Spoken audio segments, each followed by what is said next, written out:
At 16, started messing around with drugs, and it quickly just spiraled out of control till a point where I was using ecstasy, cocaine, acid. A lot of times it was every single day. I was just off my rocker. I got to this place where I just became totally suicidal one night, and I stuck a gun in my mouth, and I started to, like, I don't know what I was thinking, like, say my last words. I started saying, I wish I would have listened to my parents. I wish I would have listened to my teachers. I wish I would have listened to my pastors. My mom took me to a Christian school my whole life and church. I knew the Bible. I knew about God.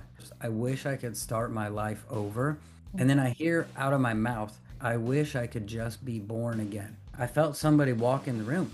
I didn't see him, but I felt somebody. I knew who was there. I don't know if it was out loud or in my head, but it was loud. I hear, you must be born again.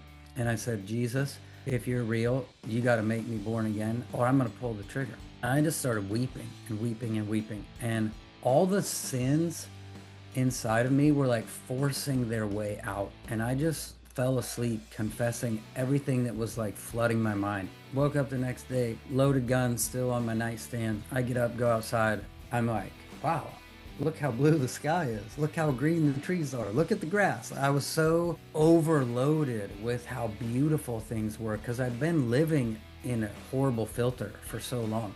I was free of addiction. Every single drug I had no problem with after that. No relapse, no withdrawals, no treatment. I was just free. That same night, I prayed another prayer. After Jesus came in, one of the things I said was, Jesus, if you get me out of this, I will help kids not go down the path I went down.